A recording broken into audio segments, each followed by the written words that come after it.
있습니다. 7절 시작. 그가 자기 마음속으로 생각하듯이 실제도 그러한즉. 기도합시다. 하나님 아버지, 또 이 시간도 주님께서 저희들을 이 자리와 경배의 자리에 인도해 주셔서 주님 앞에 나옵니다.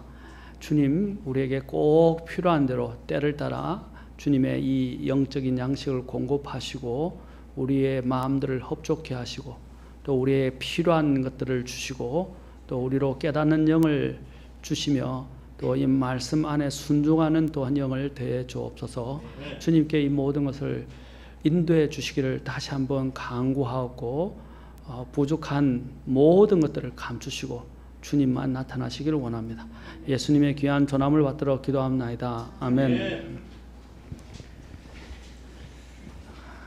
자, 제가 이제 우리가 어떤 마음을 가져야 하는가와 관련해서 제가 처음에는 새로워진 마음, 두 번째는 우리가 그리스도의 마음, 세 번째는 지혜의 마음, 네 번째는 깨닫는 마음, 다섯 번째는 통회하고 회개하는 마음, 그 다음에 여섯 번째는 넓은 마음. 지난 시간에 조금 하다가 말았는데 순수한 마음에 대해서 우리가 알아보겠습니다. 순수하다는 것은 다른 것이 조금 더 섞이지 않은, 그렇죠? 섞이지 않은 불순물이 섞이지 않은 것을 말하거나 또는 우리의 인간에게 적용을 한다면 사사로운 욕심이나 못된 생각이 없다라고 사전에서 정의를 하고 있다고 말씀드렸습니다. 이 순수라는 것은 하나님은 악도 불순물도 더러움도 또 심지어는 죄도 없으신 거룩하시고 순수하신 분이다. 그래서 성경에서는 하나님이 순수하시다고 말합니다. 하나님만 순수한 게 아니라 하나님께서는 그분의 자신의 말씀 또한 순수하다라고 말씀하셨습니다. 그러니까 순수하니까 그 말씀을 먹는 자가 사람들이 순수해지게 되는 것입니다. 나중에 뒤에 좀 더 살펴보겠지만 이제 우리가 이런 새로 태어난 아기들로서 말씀의 순수한 젖을 사모하라라고 사도 베드로가 이제 자신의 수신자들에게 권면하고 있습니다. 우리가 이렇게 하나님 앞에 순수한 방법에 대해서 나중에 다루겠지만 우리가 하나님 앞에서 태어난 자들이라면 무엇보다도 하나님의 말씀의 순수한 젖을 사모해야 합니다. 아기가 젖을 먹고 젖을 사모하고 젖을 먹고 자라는 것처럼 우리도 하나님의 말씀의 순수한 젖을 먹을 때 자랍니다. 전에도 말씀드렸죠. 아이에게 가장 좋은 영양분은 갓난아이에게 젖을 대신할 수 있는 것은 없다라고 합니다. 오늘날은 분유를 먹이는 추세라고 말씀드렸습니다. 그러나 분유가 젖을 따라갈 수가 없습니다. 하나님은 참 신기하게 만드셨어요. 이 젖을 하나님이 분배할 때는 하나님께서 특별히 특이한 요즘은 이상한 병들이 많아지는데 보통 일반적으로 하나님은 산모도 지키시고 아기도 지켜주십니다. 왜냐하면 그 젖을 먹을 때 그 젖에는요 모든 사실 아이가 아주 갓난 아이 때 태어났을 때는 하나님이 그 아이에게 가장 이 세상에서 모든 견딜 수 있는 그런 힘과 면역력을 다 주십니다. 나 견딜 수 있도록 하나님께서 만들어 주십니다. 물론 커가면서 이제 이 세상을 적응하기 위해서 그게 맞는 뭐 백신이나 뭐 다른 걸 맞아가면서 이제 이 세상에 맞게 이제 적응을 하면서 주사를 맞고 이제 적응하지만 하나님께서 원래 그 아이에게 이 젖 안에 모든 필요한 영양소와 영양분과 면역력이 필요한 것들을 다 주게 하셨어요. 근데 이제 젖에 다 있는데 이제 또 문제가 뭐냐면 산모들의 문제이기도 합니다. 산모들이 먹어야 될 걸 제대로 안 먹고요. 그렇죠? 편식하고 또 불량식품 먹고 입맛 당기는 대로 먹으면서 아이를 위해서 엄마만 태교를 하면 뭐합니까? 그렇죠? 음식 태교도 해야 돼요. 물론 처음에는 입덧이 있을 수는 있습니다. 뭐 입덧에 따라서 이제 처음에는 음식을 거부하기도 하지만 먹어야 아이들의 건강을 위해서 할 수 또 준비되어질 수 있습니다. 그런데 커피만 마시고 심지어는 술도 마시고요. 어떤 요즘 사람들 보면 그죠? 또 담배도 피는 사람도 있고요. 뭐 또 먹지 말아야 할 과자만 골라서 먹는 사람도 있고요. 그 부모가 이렇게 준비가 안 된 상태에서 아이를 젖을 보면 아이가 당연히 영양 결핍이 될 수밖에 없고, 그렇게 되면 아이들이 요즘 아토피가 많이 생기는데, 아토피가 생기는 이유가 바로 이런 그런 음식 불균형에서 사실 오는 거거든요. 그렇죠? 스트레스에서 오는 것도 있지만 음식 불균형에서도 오는 겁니다. 그래서 잘 준비될 때 그 좋은 젖으로 아이들을 건강하게 키울 수 있습니다. 마찬가지로 하나님의 말씀은 바로 하나님의 젖입니다. 이 하나님의 이 젖은 정말 우리의 모든 필요한 것들이 다 있어요. 영적으로 태어났을 때 제일 먼저 해야 되는 게 뭡니까? 바로 하나님의 말씀을 배우는 겁니다. 그 가장 좋은 방법은 교회 출석을 신실하게 하는 거예요. 그래서 하나님의 말씀을 설교를 통해서 듣는 것입니다. 두 번째는 그 영혼이 구원받고 난 다음에 팔로우업이라고 그래서 그 영혼의 그 후차적인 방법을 따라서 성경을 공부하면서 제자하고 배워가는 겁니다. 그러면서 성장을 해야 돼요. 처음에는 누가 주는 걸 먹지만 점점점 커가면서 주는 것도 먹지만은 이제 부모가 이제 주고 성장을 하고 난 이후에는 스스로 먹는 법을 배워야 됩니다. 그렇죠? 하나님의 말씀은 어떠한 불순물도 없는 순수한 것입니다. 그래서 시편 119편에서는 말씀들은 순수한 말씀들이니 흙도간에서 단련하여 7번 순수하게 만든 은 같도다 라고 말합니다. 그리고 시편 119편 140절에는 주의 말씀은 심히 순수하다 라고 말씀하십니다. 주의 말씀이 순수하기 때문에 이 순수한 영적 양식을 먹으면 우리의 영혼이 순수하게 됩니다. 불순물은 몸에 질병을 일으키듯이 부패한 또한, 우리가 보면 성경 또한 성경이 부패했는데 왜 여러분 성경이 부패한 성경들에 대해서, 특히 캐톨릭이 만든 성경, 또 잘못된 원본에서 번역되어진 성경들, 이런 성경을 왜 부패했다고 하냐면 그 성경을 두 가지 단어를 씁니다. 영어에서는요, corrupt란 말을 씁니다. corrupt, 이 썩었다는 것이에요. 여러분 배나 사과가 썩으면 먹을 수 있어요, 없어요? 물론 잘라내야 되죠. 그건 잘라내야 됩니다. 먹을 수가 없어요. 또 그 상한 것을 먹으면 어떻게 됩니까? 몸에, 그렇죠? 나쁜 균이 들어오게 됩니다. 배탈이 나든지 문제가 생기든지 장애탈이 나든지 여러 가지 몸에 안 좋은 영향을 끼치게 됩니다. 그리고 또한 corrupt란 말을 쓴 것과 함께 또 pervert란 말을 씁니다. pervert란 말을 쓰는데 그것은 완전히 성도착자들 이야기할 때 pervert라고 이야기하거든요. 그것은 이미 그 본래 성질에서 완전히 다 뒤집어졌다는 것입니다. 잘못 갔다는 것입니다. 그래서 이 성경은, 부패한 성경을 먹으면요, 사람이 이게 정상적으로 되어지기가 쉽지 않습니다.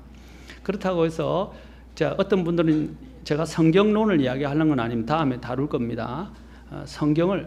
개역 성경을 봐서 구원 못 받냐, 킹제임 성경을 너무 또 사랑하시는 분들이 너무 지나쳐서 킹제임 성경 외에는 구원이 없다고 이야기하는 사람도 있습니다. 저는 이렇게 말씀드리고 싶어요.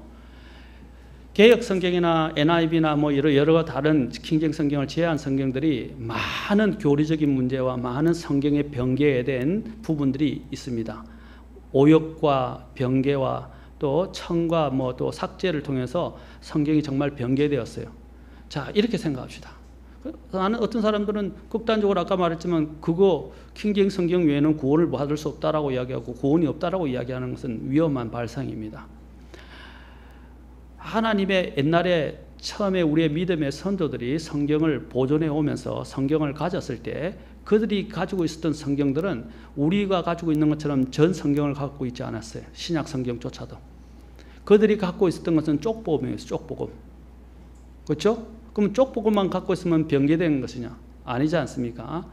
이제 두 가지 부류는 있어요. 성경을 의도적으로 변개시키고 또 사탄의 사주에 의해서 또 잘못된 것들에 의해서 이게 오염이 되어서 잘못되어진 내용을 반영하고 있고 또 교리적인 것들을 반영하고 있는 그런 변개되어진, 개혁되어진 성경들도 있어요. 그러나 또 하나님이 보존하셔서 바르게 단어 하나하나를 보존하신 것이 있어요. 자, 그런데 이 잘못되어진 성경에서 부분적으로 제가 아까 사과를 얘기했지만 사과가 어느 정도 부패를 했어요. 그렇죠? 벌레가 먹고 안에 상했어요. 그러면 어떻게 했어요, 여러분들? 그 부분은 잘라내고 아까우니까 나머지 부분은 먹어야 안 먹어요? 먹죠. 마찬가지입니다. 개역 성경이 부패하고 그 안에는 위험 요소가 많이 있지만 어떻게 해요? 그 안에도 하나님이 순수하게 보존하신 하나님의 말씀에 일치하는 그것을 그대로 보존되어진 말씀이 있습니까? 없습니까? 있어요. 그래서 그걸 먹고도 구원받을 수도 있어요. 왜냐하면 한 성경 구절 때문에 구원받거든요. 구원은, 그렇죠? 한 성경 구절 때문에 인간이 구원받을 수 있어요. 그런데 이제 그것 때문에 사람들이 뭐냐면 복음만 알면 된다라고 이야기하는 사람도 있어요. 복음만. 여러분, 복음이라고 그때 이야기하는 것은 성경 자체가 사실 복음이에요, 다. 그런데 일부 사람들은 예수님의 죽고 장사되고 부활한 그 사실 성천하시고 이제 그런 부분만 복음이라고 이야기하는 사람인데 그것은 잘못 알고 있는 것입니다. 사실 우리는 복음의 핵심을 전하는 것이지 그걸 복음이라고 말하는 것이 사실 그 자체 전체가 복음을 다 대변하는 성경 전체를 대변하는 건 아니에요. 그렇죠? 복음만 있으면 된다 그러는데 여러분 그 복음의 핵심이 어떻게 만들어졌습니까? 성경 전체가 그걸 지지하고 있고 그렇죠? 그걸 받쳐주니까 그 핵심이 나온 거고 그 핵심을 통해서 우리는 성경을 전체적으로 볼 수 있는 눈을 가지게 된 것이지 이해하시겠죠? 그렇다고 해서 다른 부분을 무시하고 복음만 있으면 된다라고 이야기하는 사람들은 큰 실수를 하는 거예요. 왜냐하면 그 복음조차도 과거에 하나님의 구약 성경이 없이는 그 복음이 있을 수가 없어요. 그렇지 않습니까? 또 사람이 그 복음의 말씀으로 구원은 받지만 이제 사람이 갓난아이로 태어났다고 해서 태어나기만 하면 됩니까? 먹어야 되잖아요. 그런데 아까 같이 순수한 말씀의 젖을 사모하라 그랬는데 그 순수한 말씀의 젖을 먹어야 되고 그랬는데 이 부패한 말씀을 먹으면 애가 어떻게 되겠어요? 잘못 자라게 됩니다. 안 그러면 치명적인 문제가 생기면 죽게 될 수도 있어요. 하나님의 말씀이 순수하게 보존되어진 그 말씀을 먹어야지. 교리적으로 여러 가지 계약되어 있고 문제가 많은 신약 성경 여러분 연구를 해보시면 3,000군데 이상이 계약되어 있고 예를 들면 첨가되어 있거나 삭제되어 있거나 오역되어 있고 15구절이 없음합니다. 어떤 분들은 뭐 13구절, 14구절 제가 다 조사한 결과는 그들이 앞뒤를 갖다 붙여서 절을 만들었을 뿐이지 사실은 그 절은 없는 거예요. 그것까지 다 하면 15절이 됩니다. 여러분 신약 성경에서 15구절이 없다고 생각해 보세요. 그 구절이 굉장히 중요한 교리적인 것을 반영하고 있는 구절들이에요. 그러면 교리적인 문제가 생길 수 있어요. 왜냐하면 성경은 성경을 가지고 해석하고 성경은 성경을 자체적으로 해석할 수 있도록 지지해 주기 때문입니다. 그걸 우리 보통 일명 간주라고 이야기합니다. 그렇죠? 서로 비교하고 일치가 되는 겁니다. 그런데 이 한 구절이 불분명한데 이것을 받쳐줄 수 있는 다른 성경 구절들이 이렇게 만약에 개학되어 있거나 잘못되거나 빠지거나 하면 어떻게 되겠어요? 이 본문을 제대로 완전하게 이해하기가 어려워집니다. 교리적으로 잘못된 대로 가기도 쉽다 이 말입니다. 그렇죠? 자, 뭐든 잘 돼 있어도 뭐 이단은 생깁니다. 왜냐하면 자기 사사로운 목적과 이익을 위해서 성경을 해석하려 하기 때문에 생기는 것입니다. 이제 어쨌든 하나님의 말씀을 순수한 말씀 그 자체를 먹게 되면 우리의 영혼 또한 순수해지게 됩니다. 아까 불순한 것을 먹으면 질병을 일으키듯이 부패한 성경은 영적 성장을 방해하고 올바른 건전한 교리에 세워지는 것들을 방해합니다.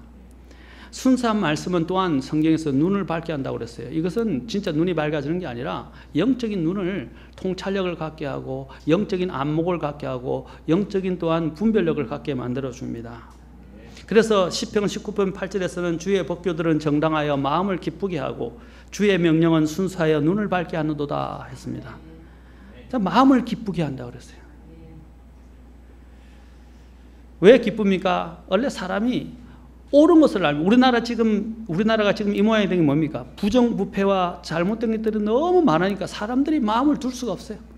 온 전신이 불평등이고 또 부정이고 부패고 부패의 온상이니까 사람들이 뭘 해도 의욕이 없어요. 그러니까 헬조선 지난주에 시가 되지 헬조선 탈한국 이러면서 젊은이들이 지금 다 한국을 떠나려고 그러고 지금 말도 못, 아까 점심 먹으면서도 이야기를 했었는데 왜 그렇습니까? 정당성이, 이 정의가 없어져 버렸어요. 정의가 없으면 사람이 굉장한 고통을 겪게 됩니다. 근데 이 하나님의 말씀은 정의를 세워주거든요. 그 정의를 세워주는데 또한 지금 당장 정의를 완전히 세워주는 걸 같이 보이진 않지만 앞으로 장차되면 완전한 정의를 하나님이 세우실 거예요. 우리가 정말 바람직한 사람이라면 아마 모든 세상에 전쟁 없고 죄가 없고 서로 헐뜯고 싸우는 것이 없는 정의가 바로 서 있는 그런 것을 원하실 거예요. 그러나 육신을 입고 있는 죄된 이 세상에 사는 동안에는 그렇게 되기는 힘들어요. 그런 유토피아를 꿈꾸려 했던 사람의 시도가 굉장히 위험한 거예요. 그런 유토피아를 꿈꾸자고 이론적으로 계산을 해서 했던 사람들이 공산주의예요. 그러나 그 공산주의가 뭘 일으켰습니까? 더 많은 차별과 더 많은 희생을 요구하게 되었다는 사실입니다. 여러분, 가장 복지가 잘 되어 있다는 저 북유럽 같은 경우도 보세요. 핀란드, 스웨덴, 뭐 덴마크, 그 외에 다른 부분들 나라를 보십시오. 거기 범죄가 없습니까? 복지가 그렇게 잘 되어 있어요.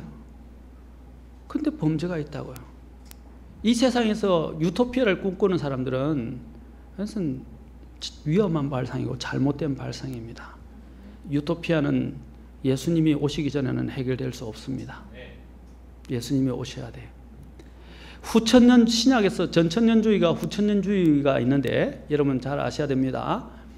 이런 말을 나중에 신학교 듣게 될 겁니다. 나중에 다니엘서 강의하게 되면 중요한 문제입니다.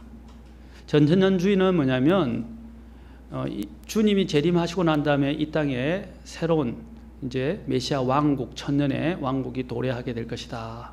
그 메시아 왕국을 주님께서 세우시고 천년 동안 통치하실 것이다.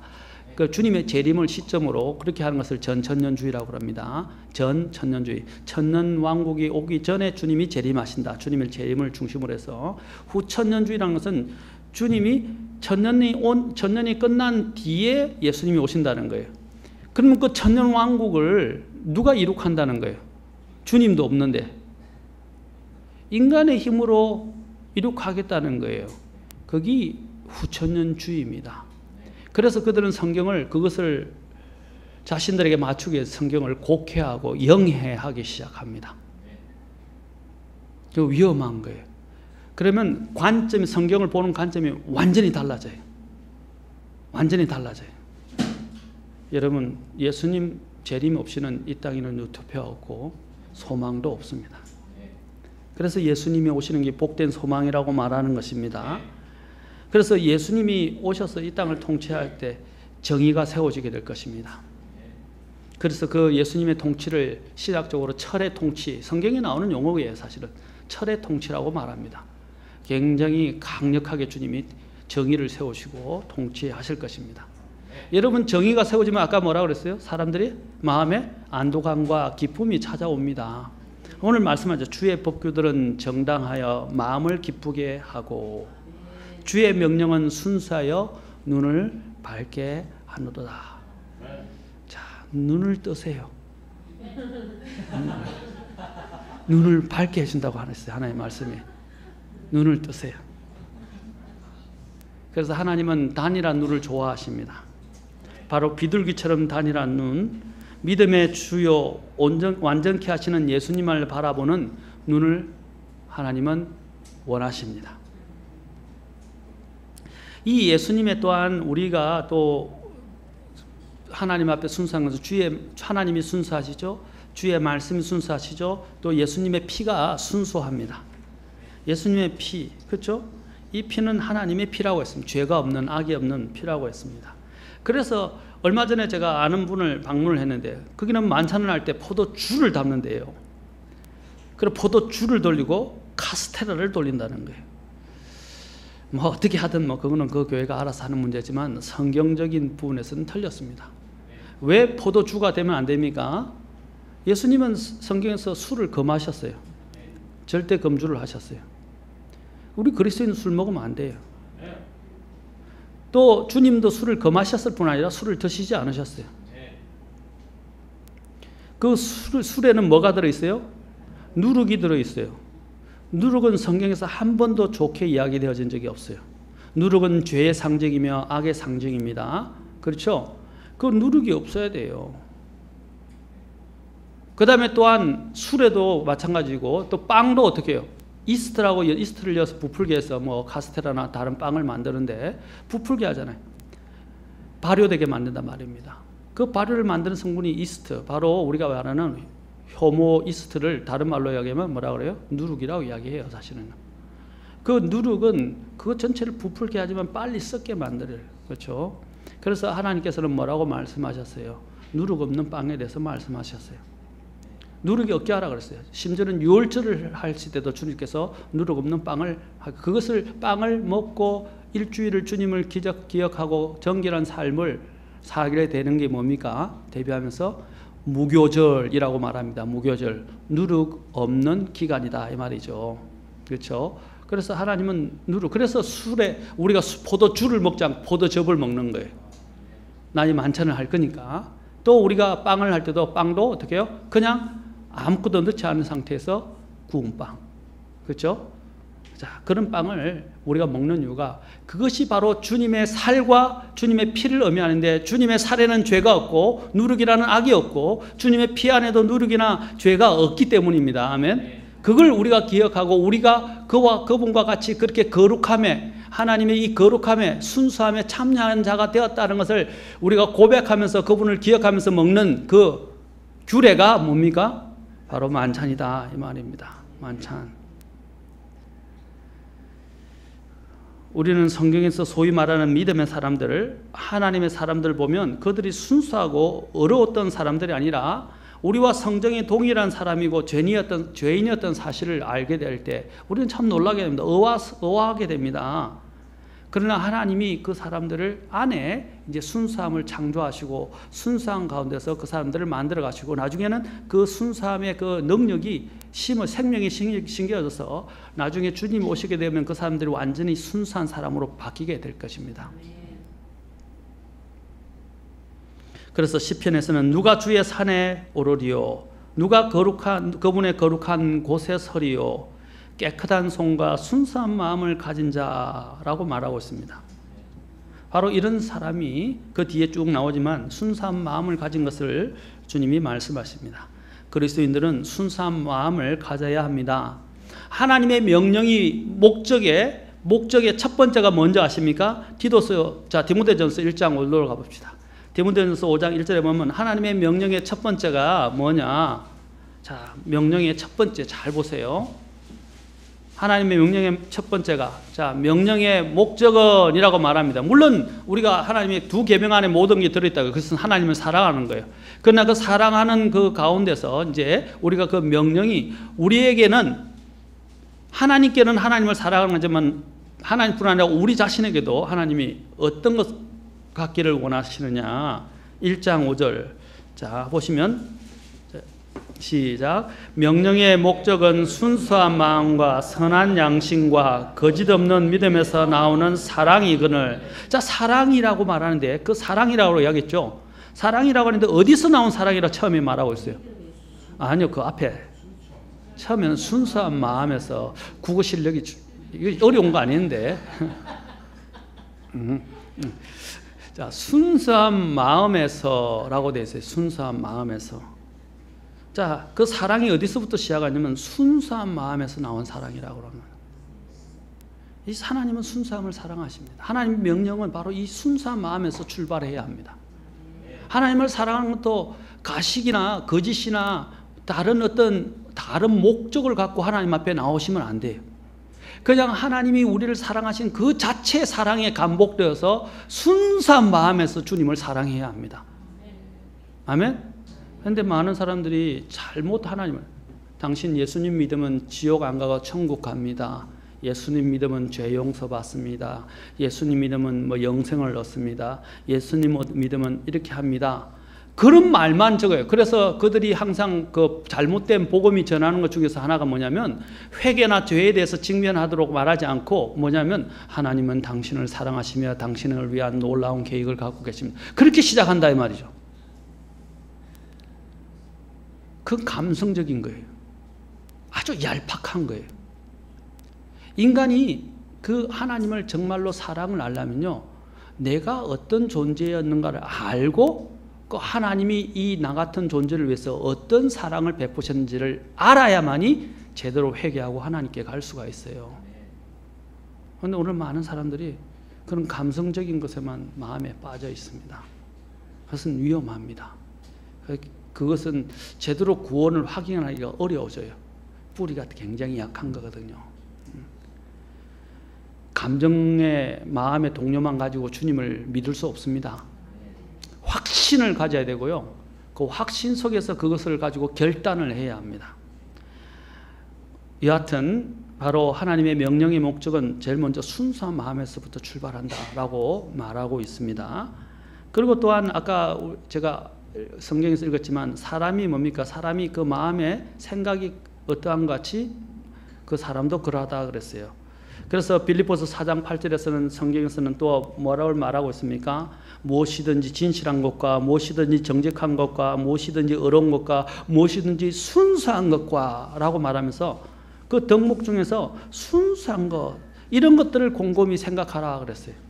순수한 것, 하나님이 순수한 것을 자꾸 원하십니다. 자, 한 번 또 디모데에서 봤으니까 디모데후서 2장 22절로 가봅시다. 하나님은 성도들끼리 어떤 사람들이 서로 이렇게 모여서 교합을 이루어야 된다고 말합니까? 디모데후서 2장 22절이에요. 자, 같이 봅시다. 디모데후서 2장 22절입니다. 자, 시작. 또한 청년의 정욕을 피하고 오직 순수한 마음으로 주를 부르는 자들과 함께 의와 믿음과 사랑과 화평을 따르라.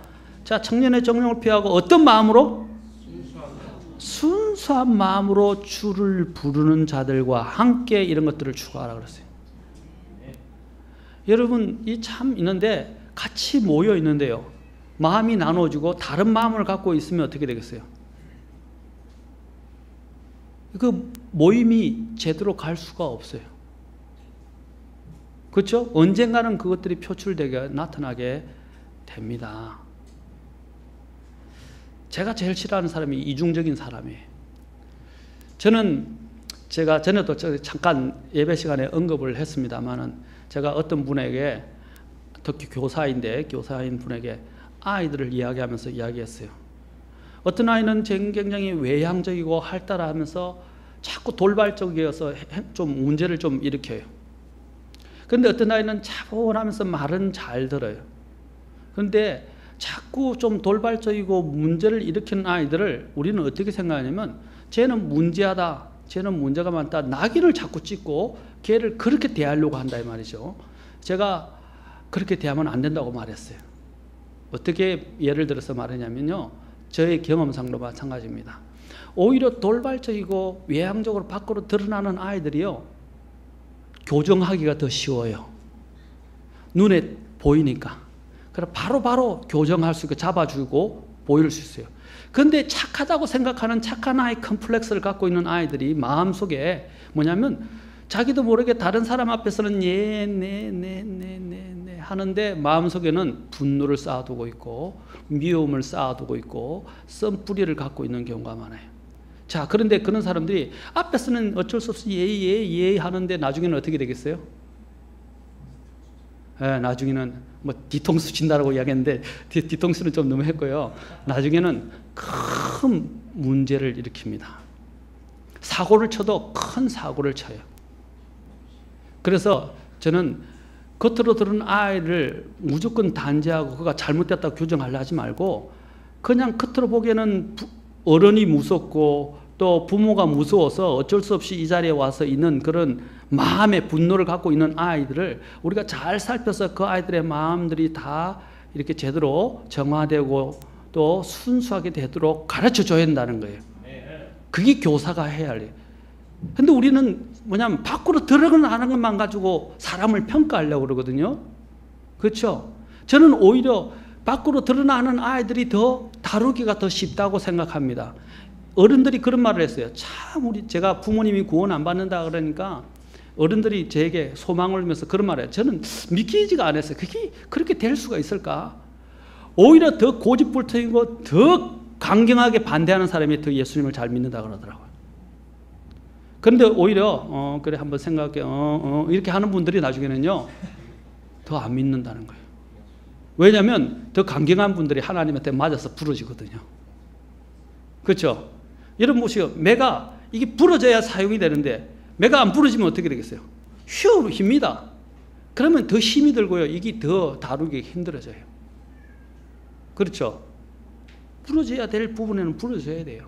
그래서 하나님이 그런 강경한 사람들 오히려 더 매섭게 다룰 때 그들은 팍 꺾입니다. 근데 우유부단하고요. 이런 마음의 이중성을 가진 사람들은 더 구원받게 하시고, 왜냐하면 자기 안에 자신의 의와 선함을 갖고 있다고 생각하기 때문에, 그렇죠? 더 구원받기가 힘듭니다. 우리 아이들 좀 이렇게 돌출적으로 하는 것을, 물론 질서를 잡아야 되기 때문에 제가 이야기하지만 저는 아이들 다 사랑해요. 정말로 아이들 사랑합니다. 우리 아이들 중에 한 번씩은 예배당에 오면, 교회에 오면 제가 한 번씩은 다 하나 주려고 그래요. 학생부까지도 다 차별 없이. 실제로 그렇게 합니다. 그리고 제가 일부러도 물어봐요. 너 목사님 사랑하니? 사랑하면 대부분 다 사랑한다고 그래요.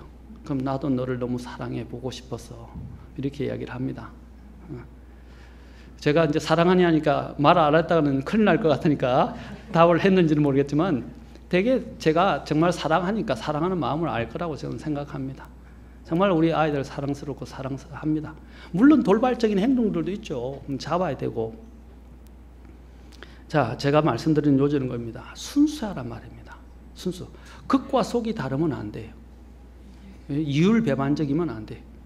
제가 얘기했죠. 좀 거칠게 보이고 해도 하나님은 순수한 사람을 사랑하십니다. 그리고 또한 여기서 분명히 그래서 순수한 마음으로 주를 부르는 자들과 함께 의와 믿음과 사랑과 화평을 따르라 라고 그랬어요. 순수한 마음으로 주를 부르는 사람. 여러분 다른 마음 갖지 마세요. 우리는 처음부터 의심을 가지고 시작하는 사람들이 많이 있습니다. 물론 기질적으로 그런 분들도 계시고 일단은 그런 부분들을 내려놓는 건 필요합니다. 그러나 자녀를 키울 때는요 무조건 순수하다 생각하고 아이를 믿어주면 안 됩니다. 태어날 때부터 죄성을 갖고 태어나기 때문에 순수함을 믿어주려고는 하지만 항상 분별력 있게 아이들을 지켜보셔야 돼요. 성경에는 어리석음이 아이에게 매어 있나니 해초리가 그것을 그렇죠? 다 쫓아낸다고 했어요. 그리고 또한 성경에는 아이의 행동으로 그 아이를 알 수 있나니라고 말했어요. 그 아이의 행동을 보면 걔가 악한지 바른지 잘못됐는지 아닌지를 알 수 있어요. 순수한 이것은 그리스도인 삶에서 절대로 중요합니다. 또 베드로전서 1장 22절에서는 순수한 마음으로 뜨겁게 서로 사랑하라 그랬어요. 어떻게 사랑하라고요? 아까 여기도 순수한 마음으로 라고 말하고 있습니다. 그리고 베드로후서 3장에서는 또 베드로가 이 부분을 많이 강조합니다. 자, 내가 너에게 첫째 서신을 너에게 쓰는 것은 이 두 서신에서 기억을 통해 너희의 3장 1절에 나옵니다. 베드로후서 너희의 순수한 생각을 일깨우고자 함은이라고 그랬어요. 순수한 생각을. 베드로가 왜 이런 말을 계속해서 이야기할까요? 순수한 마음으로 뜨겁게 서로 사랑하라. 순수한 생각을 일깨워주겠다. 이게 그리스도의 이 자질에 있어서 중요한 부분이기 때문입니다. 우리는 순수한 마음보다는 순수한 생각을 가져야 돼요. 주님은 우리에게 아까도 제가 오전에 다루었지만 잠깐 건전한 마음, 건전한 생각, 건전한 영을 주셨습니다. 베드로 전후서는 이 건전한 생각에 대해서 pure mind, 이 순수한 생각에 대해서 계속 강조를 하고 있습니다. 그리스도인들은 이 순수한 생각을 가져야 합니다. 아까도 나왔죠? 너희가 무엇을 깊이 생각할 때 뭘 생각을 했어요? 순수한 것과, 무엇이든지 순수한 것과. 이 마음에 아까도 그랬죠. 사람이 생각하는 것이 실제 그 사람도 그러하다 그랬어요. 그 사람이 불순한 걸 생각하면 불순하게 다 보여요. 그 사람이 순수하게 보면 순수하게 보여요. 그 사람이 그 마음에 어떤 양식 순수함을 갖고 있느냐에 따라서 사물을 바라보고 사물에 대해서 대처하고 사물을 또한 받아들이는 방법이 다 달라진다 이 말이죠. 마음에 있어요. 주님이 말씀하죠. 너희 입으로 들어가는 것이 너희를 더럽게 하는 것이 아니고 너희 입에서 나오는 것이 너희를 더럽게 한다고 그랬어요. 마음에 어떤 것을 품고 가지고 있느냐에 따라서 그 사람이 달라진다 이 말입니다. 그 마음의 자리에 제일 먼저 영향을 끼치는 것이 눈으로 보고 생각하는 거예요. 눈으로 보고 생각하는 것이 뭐와 또 관련이 있냐면 사람관계에서 우리가 이야기할 때 선입견이라고 하는 게 있습니다. 선입견. 선입견이 뭡니까? 내가 눈으로 보고 있는 생각되어지는 대로만 판단하려고 하는 거예요. 그렇죠? 그러나 내가 바라보는 그 기준이 순수하면 어떻게 해요? 모든 것이 순수하게 보일 거예요. 그러나 그 기준이 순수하지 않으면 어떻게 해요? 모든 게 다 의심스러워요. 모든 게 마음에 안 들어요. 순수함은 대단히 중요합니다. 그리스도인 덕목에 있어서. 이제 목회자는 그런 게 있어요. 하나님 주신 말씀으로 이 모든 것들을 다 이렇게 통찰하면서 사람들을 끌어가. 왜냐하면 다양한 사람들 있잖아요. 순수한 사람도 있고 순수하지 못한 사람도 있고 죄된 사람, 죄 많은 사람이 있고 죄 없는 사람도 있고 수많은 사람들이 있어요. 그런 사람들을 다 이렇게 케어하고 또 심지어는 이런 것들을 가르쳐야 되기 때문에 훈계하고 가르치고 인도해야 되기 때문에 필요해요. 자녀를 키워보면 아시잖아요. 자녀도 어떤 데는 말을 잘 듣고 순수한 반면이 있는 어떤 데는 말 안 듣고 또 반항적이고 그렇죠. 또 죄된 성품을 갖고 있는 것을 우리가 잘 압니다. 그 부모가 그걸 어떻게 해야 됩니까? 그걸 통찰해보고 적절하게 아이의 행동을 통해서 아이가 순수함을 안다고 그랬죠. 그렇죠? 그 순수한지 아닌지를 알 수 있어요. 그걸 가지고 아이를 보고 어떻게 해요? 아이를 다루는 것과 같은 것입니다. 그래서 목회가 힘든 거예요. 목회가 왜 힘듭니까? 네? 사람을 다루는 일이 참 힘듭니다. 우리 집사람이 옛날에 제 이 성격 조사를 했을 때, 기질 조사를 했을 때 한 그 기질 조사에는 저는 절대로 목회를 하면 안 된다. 이렇게 나왔었어요. 그리고 직접 그렇게 이야기를 하기 위해서 제가 화를 버럭냈는데 자존심도 상하고 또 심지어는 성경적인 원칙에도 어긋나고 사도 바울도 굉장히 다혈질적이고 그렇죠. 굉장히 급한 사람이었어요. 베드로도 보세요. 얼마나 다혈질적이었어요. 성질이 급해서 길을 그냥 잘라버리고 그렇죠. 칼을 해가지고 뭐만 하면 먼저 나서서 자기가 이렇게 주님을 위해서 이렇게 죽겠다고까지 이야기하고요. 얼마나 급한 성격이었습니까? 우리가 사랑의 사도라고 하는 사도 요한조차도 듣겠어요. 우레의 아들이라 불렸어요. 하늘에서 번개가 내려와서 사람들을 그렇죠. 적들을 죽이는 그런 부분에까지도 그는 동의하고 그걸 원했던 사람이에요. 근데 요한이 변했잖아요. 우리 요한이가 변한 게 아니라 사도 요한이 변했어요. 자, 우리가 하나님 앞에 나아가는 데 있어서 이 순수한 마음을 가지는 문제는 너무나도 중요합니다. 하나님이 만드시는 거예요. 이 소명이라는 건요, 사람의 힘으로 하는 거 아닙니다. 하나님이 하시는 거예요. 그리고 하나님이 저희 집사람이 저를 인정하는 것 중에 하나는 제가 허물이 많아요. 저희 집사람이 항상 이야기를 해요. 허물이 많다고.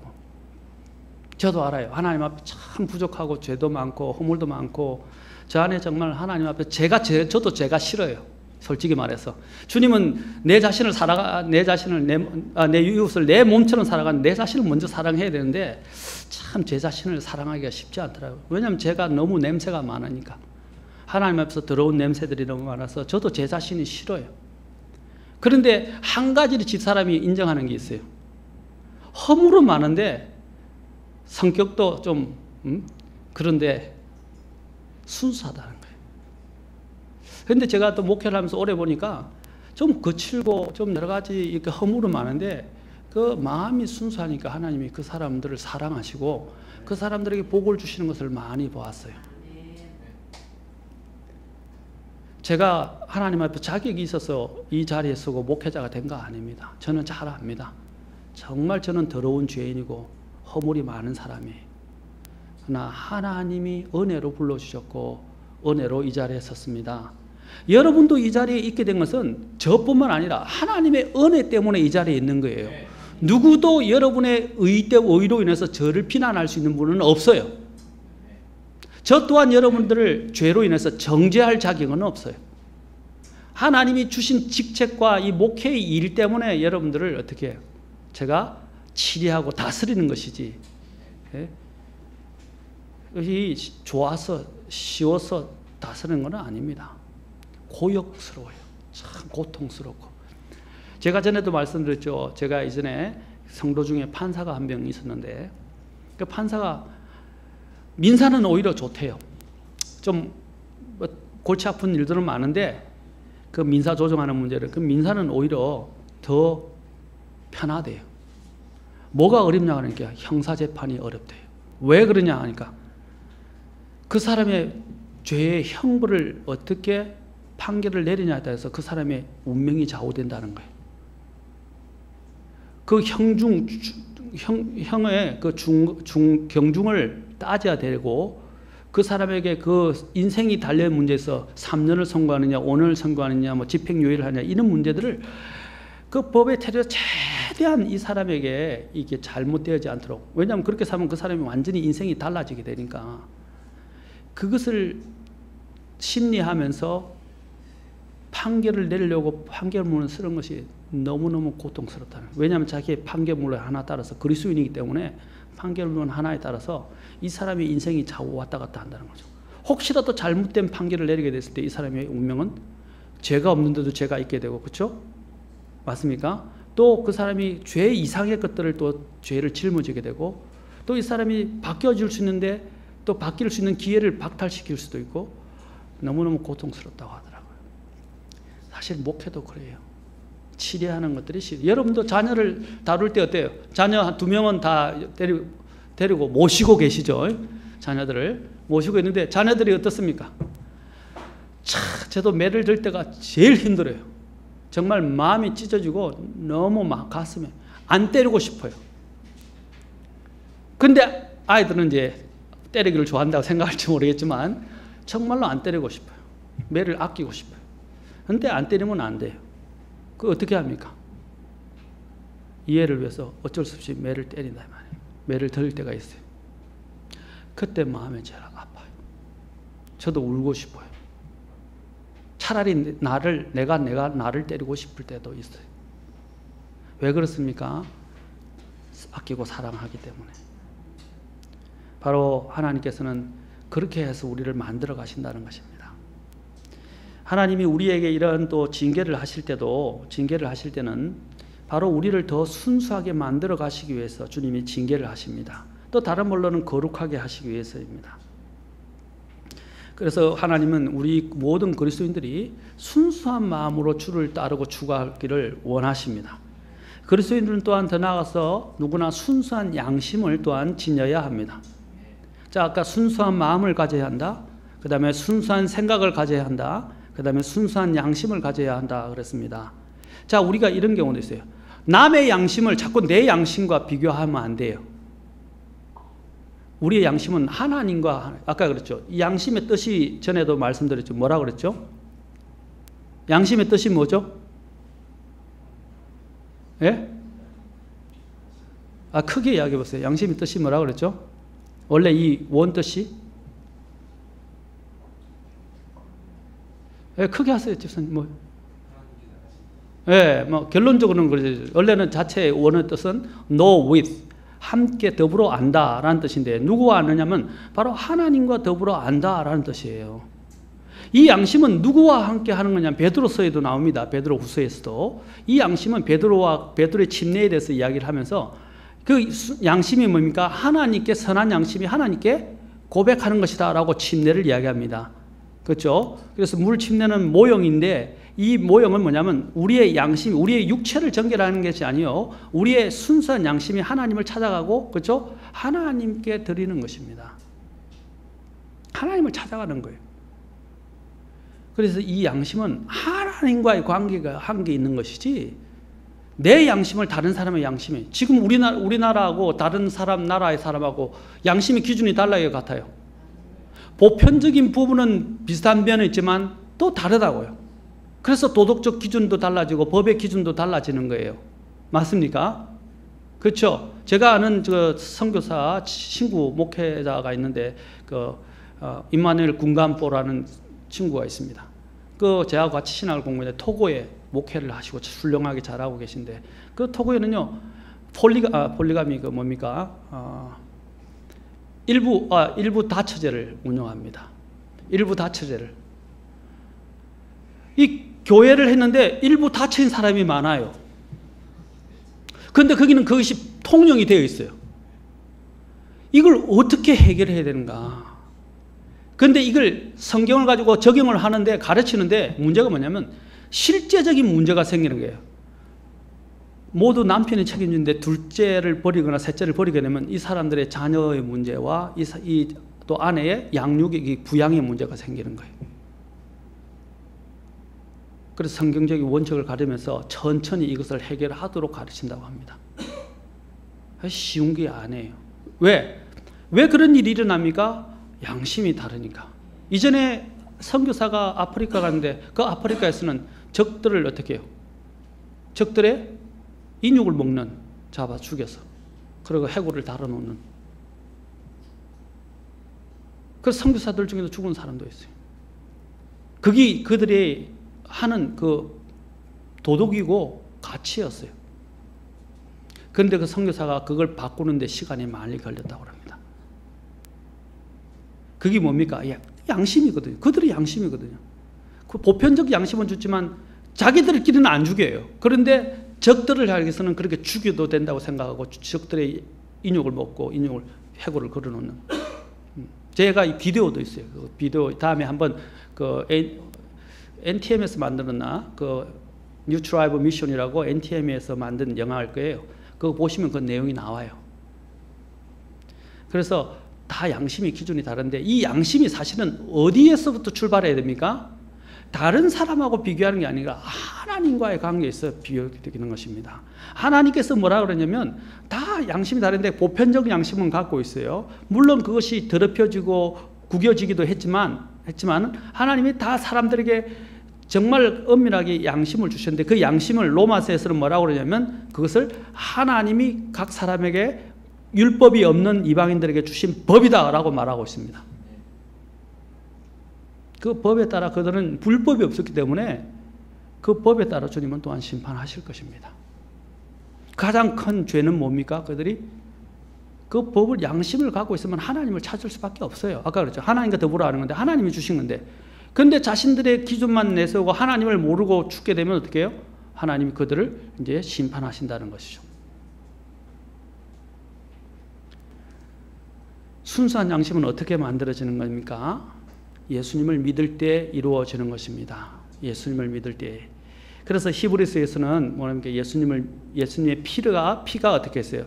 우리의 마음에 뿌림받아요. 어떻게 해요? 우리의 양심을 깨끗게 하였고 하나님을 섬기게 하였다라고 말합니다. 뭐가요? 예수님의 피가. 그래서 예수님의 피는 뭘 이야기하는 것입니까? 예수님의 피가 아까 순수하다고 그랬지만 그 순수한 피가 우리의 죄를 깨끗게 하고 우리의 양심을 씻어준다 이 말이에요. 씻어준다. 그래서 구원을 받아야 돼요. 예수님의 피로 정결함을 받아야 됩니다. 받아야 됩니다. 그리고 이런 구원을 받으면서 우리의 이 양심을 씻기 위해서 우리는 계속 신앙생활을 하면서 계속적으로 이 양심을 청결하게 유지해야 돼요. 자, 제가 안경이 있는데 이 안경을 이야기합시다. 안경이 있습니다. 지금 안경으로 봅니다. 안경이 더러워지면 어떻게 되죠?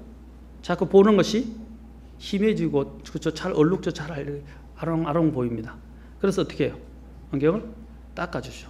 자, 안경은 있어요. 이미 깨끗해졌어요. 옛날에는 새까맣게 완전히 다른 페인트가 칠해졌다가 이제 투명하게 바뀌어졌어요. 그런데 살면서 더러운 얼룩들이 묻는다 이 말입니다. 부분적으로. 그러면 어떻게 해야 돼요? 닦아야 되잖아요. 이제 이게 바로 죄를 자백하는 거예요. 죄를 자백함으로써 계속 우리 청결한 양심을 유지해야 하는 겁니다. 아까 예배 전에도 저의 안경을 닦았어요. 마찬가지로 우리가 주님 앞에 나갈 때마다 우리의 양심을 늘 자백하고, 아까 회개에 대해서 나중에 다루겠지만 닦아내야 돼요. 그래서 이 양심을, 순수한 양심을 유지하는 것은 중요합니다. 그런데 우리가 자꾸 아까도 얘기했지만 내가 가진 양심으로 다른 사람들을 자꾸 판단하려 하지 말라 이 말이죠. 그게 음식과 관련해서 사도 바울이 이야기하는 것입니다. 그렇죠? 오히려 우리가 이 양심을 가지고 살지만은 하나님의 명백한 법에서 말하지 않는 부분이면 어떻게 해야 돼요? 다른 사람들의 그 양심을, 내 양심을 가지고 판단하지 말고 그들에게 덕을 세워주기 위해서, 그들을 세워주기 위해서 어떻게 해요? 심지어는 그것도, 그 양심조차도 내려놓을 수 있다는 거죠. 이제 두 가지 예를 듭니다, 사도 바울이. 하나는 음식과 관련된 것이고 하나는 날과 관련된 것입니다. 자, 음식에 대해서 어떤 분들은 다른 우상에게 바쳐진 그 희생물에 대해서 어떻게 됩니까?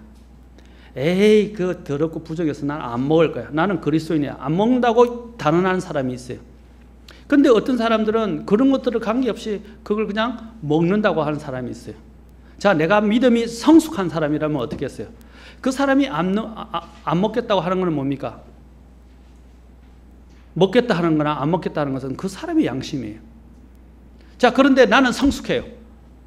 자, 나는 알기 때문에 하나님이 이것에서 하나님이 기뻐하셔 더럽다고 생각하기 때문에 그런 암을 가진 양심을 갖고 있어서 안 먹고 싶어요. 그런데 저걸 아무것도 모르는 사람이 있어요. 또 믿음이 연약한 사람이 있어요. 근데 그 사람은 먹어도 되는지 안 되는지를 잘 몰라요. 그래서 갖고 와서 먹는데 가르쳐 줄 수도 있지만 가르침을 부분을 받아들이지 못하는 사람이 있어요. 그럴 때는 어떻게 해야 되겠어요? 그냥 그래 맛있겠다 먹자 하고 먹으라 이 말이죠. 왜냐하면 그 음식이 그 사람을 더럽게 하는 것이 아니고 그 안에 있는 마음이 그 사람을 더럽게 하는 거고 양심이 더럽게 하는 것이기 때문에 우리가 그 사람을 얻을 수 있고 그 사람을 구원할 수 있고 그 사람을 세워줄 수 있다면 어떻게 하라고 그랬어요? 그런 양심은 중요한 양심이 아니니까 내려놓으라고 그랬어요. 그래서 사람을 얻을 수 있으면 된다 이 말입니다. 바리새인들의 가장 큰 문제가 뭐였죠? 바리새인들의 가장 큰 문제가, 자, 율법을 그들은 철저히 지킨다고 이야기했는데 소가 안식일에 구덩이에 빠졌을 때는 어떻게 했어요? 소는 구해내요. 안식일인데도 조차도. 그런데 안식일에 사람이 병들어서 죽게 됐어요. 영적인 구덩이에 빠져가고 있어요. 그런데 바리새인들이 그러면 어떻게 했어야 돼요? 종교 지도자들이. 그 영적인 안식일에 더 소보다 중요한 생명들이 영원한 구덩이에서 아니면 안전의 문제, 생명의 위협을 받고 있을 때 그들을 고치고 그들을 건져주는 것은 마땅하지 않습니까? 그런데 바리새인들은 어떻게 했어요? 주님을 안식일을 범하는 자다라고 비난하면서 돌로 쳐 죽이려고 그랬어요. 자, 이게 뭡니까? 그 안식이 있는 목적에 대해서 주님이 말씀하세요. 안식일의 주인은 주님이다. 다음에 안식일에 대해서 설교할 거예요. 제가 설교할 게 너무 많아요, 사실. 안식일에 대해서도 여러 번에 걸쳐서 설교할 거예요. 그래서 왜 또 안식교가 잘못됐는지도 말씀드릴 거예요. 그 다음에 또 뭐라고 했어요? 안식일의 주인은 주님이고 또 안식일을 주 목적이 뭐죠? 하나님이 사람을 위하여 사람이 안식일을 위하여 있는 것이 아니고 안식일이 사람을 위해서 있다고 말씀하셨어요. 맞습니까? 그래서 사람을 위해서 존재한 건데 자신들이 갖고 있는 양심, 내가 이 법이라는 것들 때문에 손은 건지면서도 사람에 대해서는 그것을 엄격한 잣대를 내서 그들을 건져주지 않는 거예요. 그래서 주님이 그것들에서 그들을 정죄하셨어요. 우리도 마찬가지예요. 내 양심, 그거는 그 사람과 하나님과의 문제예요. 그 양심이 본격적으로 죄로 드러났을 때는 교회 안에서 다뤄야 되지만 그렇지 않은 경우는요, 그냥 서로 용납하세요. 명백하게 성경이 말하는 죄의 문제나 정말로 잘못된 양심의 문제가 아니고 부덕이나 정말로 부패나 본질의 문제가 아니라면 넘어가라 이 말입니다. 우리가 가진 양심은 하나님 앞에서 깨끗하는 것이고 다른 사람을 세워주기 위해서 그것을 갖는 거예요. 그래서 집사의 직분에 있어서 요구되어지는 게 디모데전서 3장 9절에서는 집사에게서 필요한 게 뭐라 그랬어요? 순수한 양심 속에 믿음의 신비를 간직한 자라야 할지니라. 자, 집사의 자격 욕구 중에 뭐라고? 순수한 양심 속에서 믿음의 신비를 가진 자라라고 했어요. 간직한 자. 순수한 양심. 오늘날 많은, 제가 오늘 여기까지만 하고 마치겠습니다. 오늘날 많은 사람들이 교회와 크리스찬들의 윗선의 환멸을 느낀다고 합니다.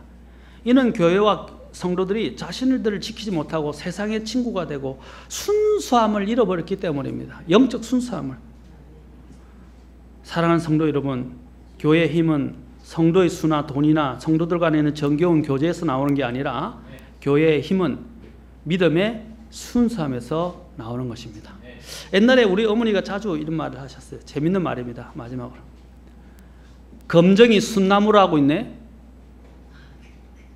검정이 검은 것이거든요. 검정이 숯을 나무란다 그랬어요. 그러니까 자기도 검으면서 다른 숯을 보고 검다고 나무란다는 거죠.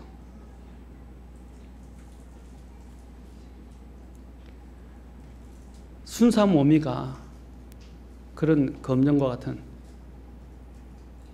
더러움이 없다는 것입니다. 사실 잘못된 거예요.